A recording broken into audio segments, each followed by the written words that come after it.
Hello and welcome to our webinar today, Integrating the Library into Your Course in Canvas.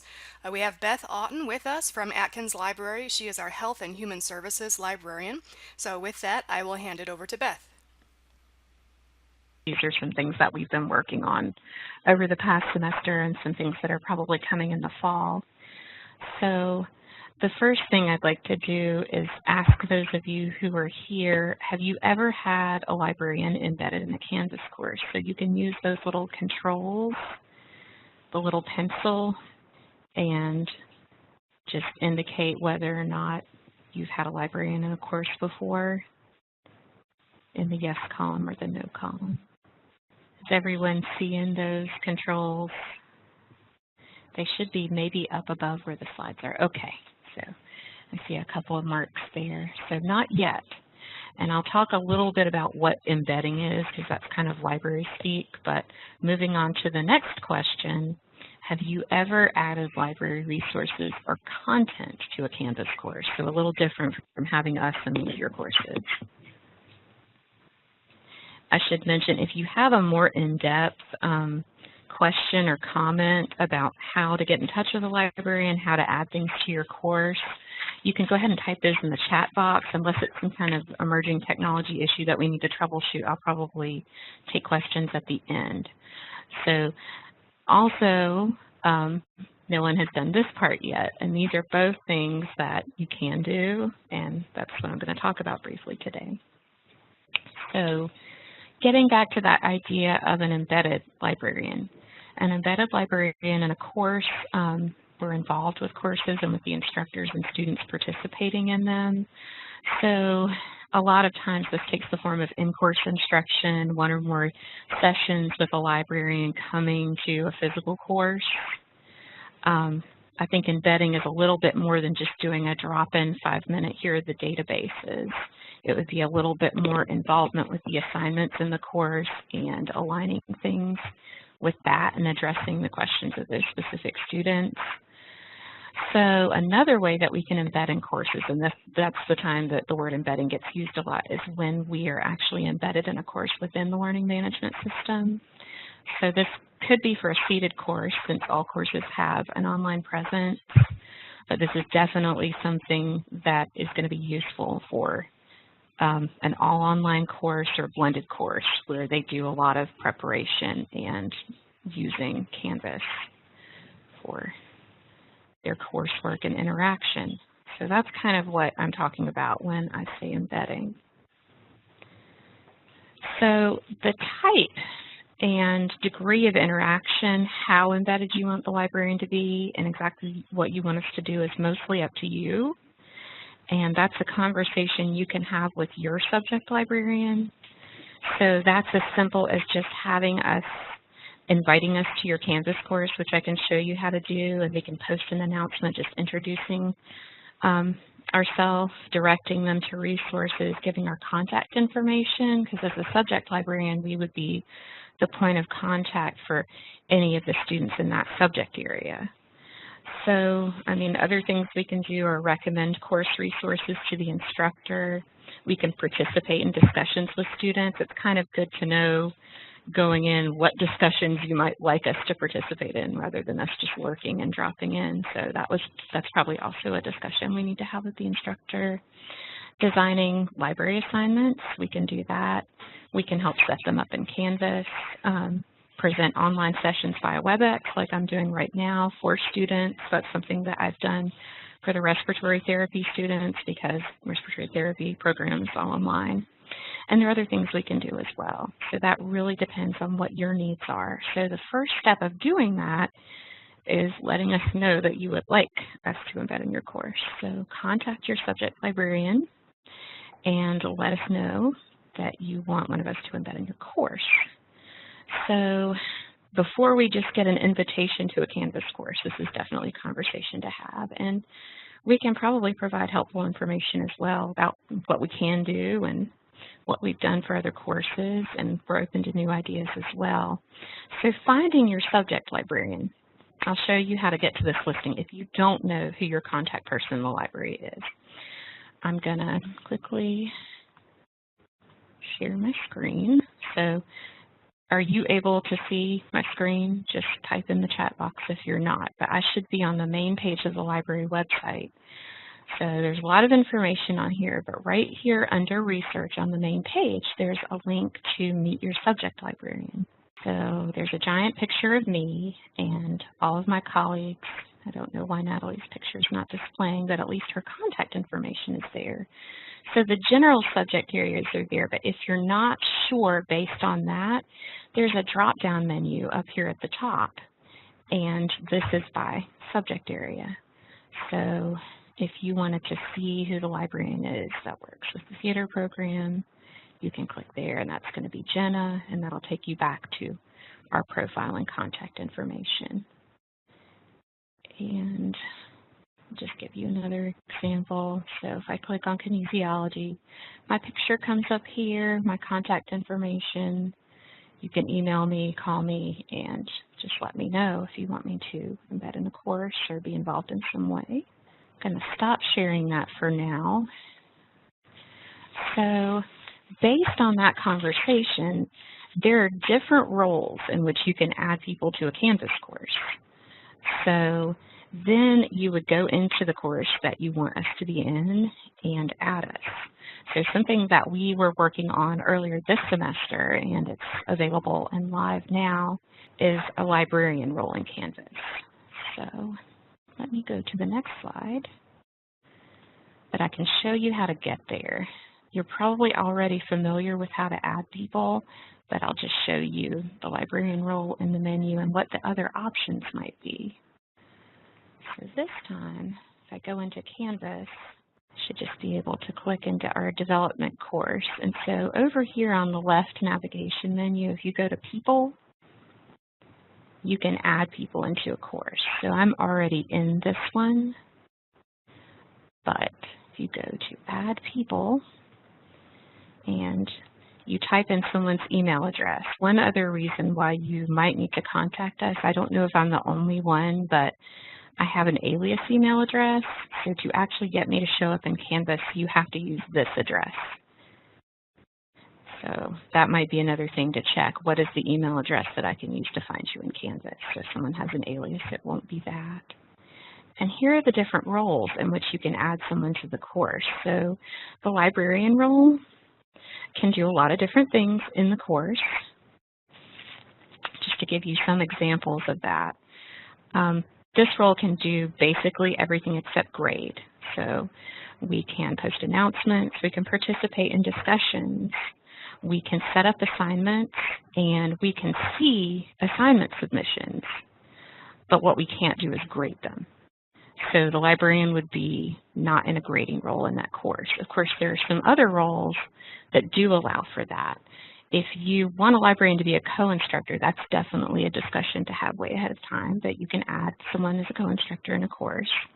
The TA role is also able to grade.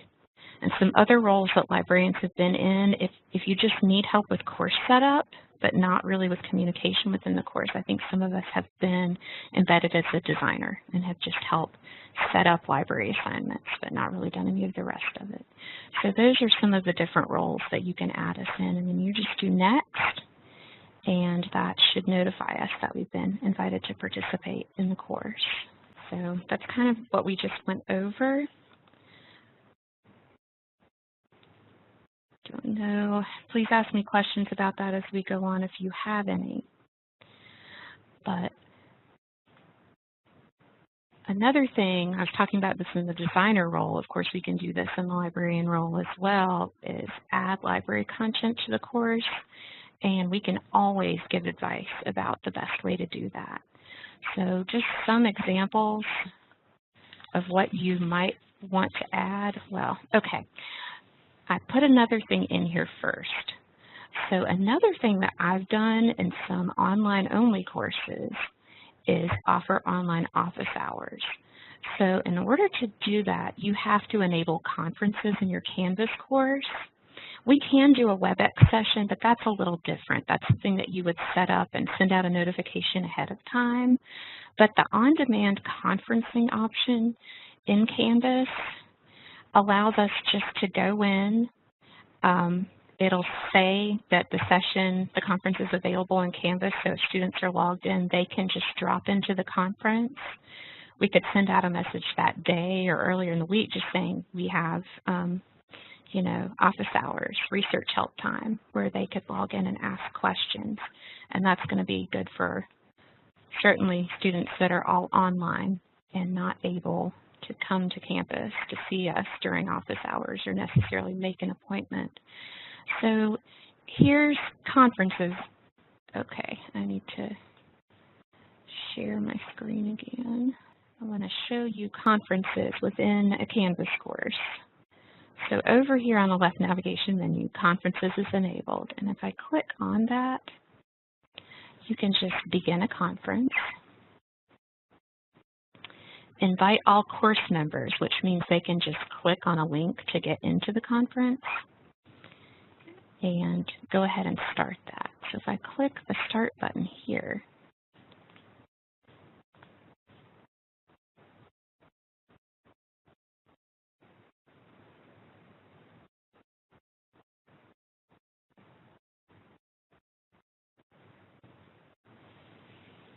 you can show students things. I'm not going to actually join into this, but they can ask questions in chat. You can have an audio conference in there. So this would be a way to show students things on the screen and help them troubleshoot without them actually having to come to campus. So that's another option of something that we can do. You just have to have that option enabled in your course.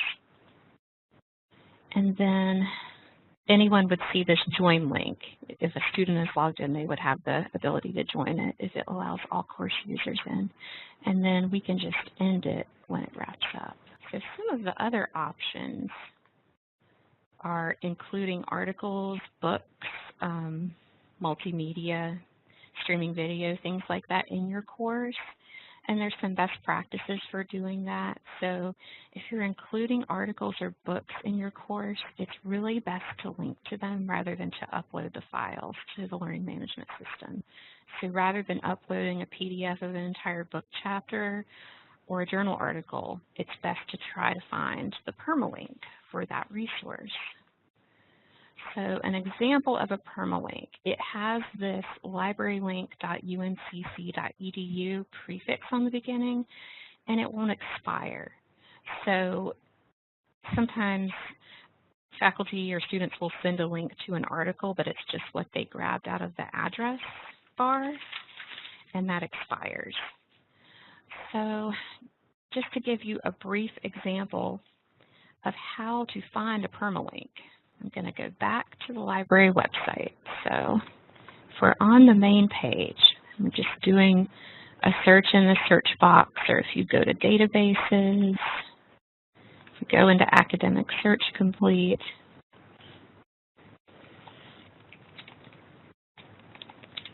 I'm just going to search for an article. This is one I'm already aware of, but you could go look for another one. So if you click on the link, over here on the right, there's an option for permalink.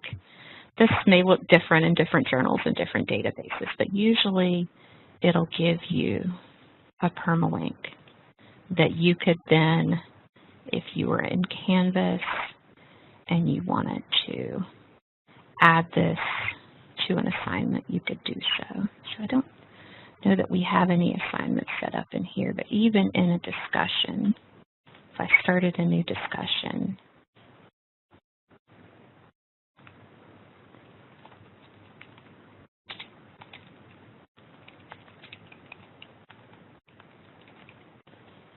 you could just use that link, and that should take you right there. And another example of something that you can link in your Canvas courses, you can embed streaming video content from at least some of our video Canvas course. So I can just briefly show you how to search for and embed a video. So if I go back here and I go to the library main page, there is an option to search for eVideo.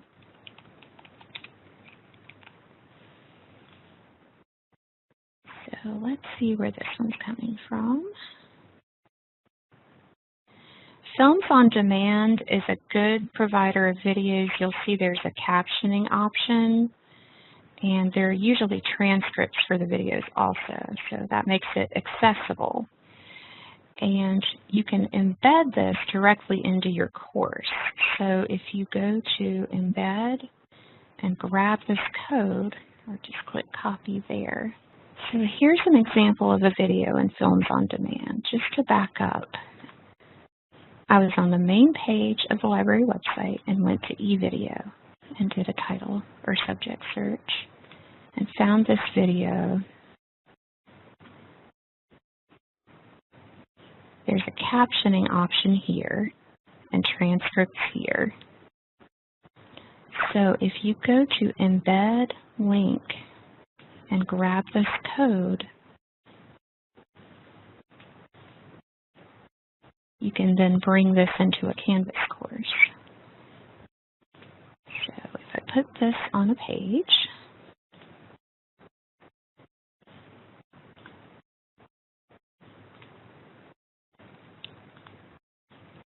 I'm going to embed the video here.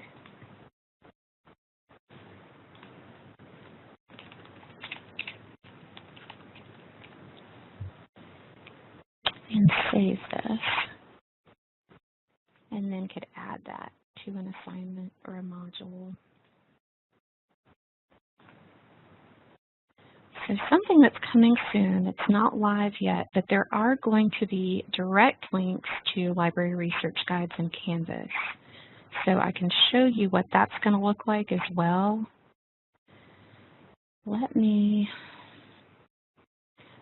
I can show you on the slide, and then I should be able to demo it in the test mode of Canvas as well. Over here on the left in the navigation bar, there's going to be a library link. Right now it says Library Research Help. It may say something slightly different when it goes live, but if you click on that link, it will give you a direct link to a library resource that links to our databases, tutorials, the catalog search, and other resources. So if I can share my screen one more time, for example, in this course, and go down to Library Research Help, it will give this sort of generic research help page because this is not an actual course page with a course number. Now, if it is an actual course, I'm going to go into a course I'm embedded in quickly and just show you an example of that. In this nursing course, there's going to be a direct link to the guide for the RN to BSN program, and that can be course or even section specific.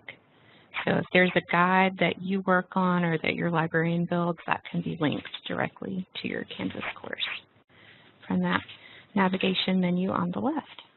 Both of you plan to add us to a course in the future. And other question, this is not so much, well, I mean, you can tell me yes if you have other ideas, but this is more of a discussion. You can either type in chat or we might be able to enable audio if there are a few questions before we wrap up.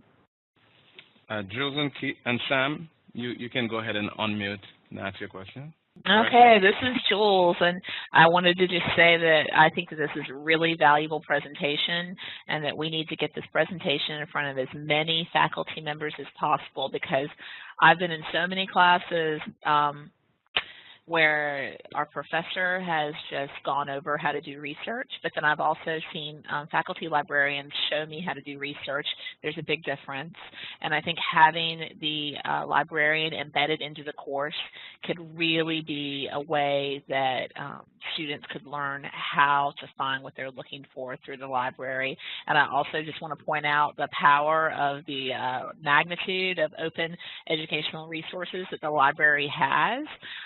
A lot of times when you're designing a course, you may know of material that you've already seen and you want to share that, but it may not be open source. And when you start to look through what the library has, there's so much stuff there that is good and comparable, if not better, than some of the things that we see on YouTube. and other places online. So the open educational resources, being able to embed those as well is very powerful. And all of this can happen if you embed your librarian into your course. So I hope that we'll have this webinar again. I hope that lots of other people will view this webinar and that we will get as many librarians embedded into courses as possible. Thank you. Well, thanks for having me, and I maybe would like to host this again when this goes live, so I'm able to demo it, not in the test note Canvas, but it's a start, so at least this is out there. And if you have questions in the future, just let me know. That's all I have.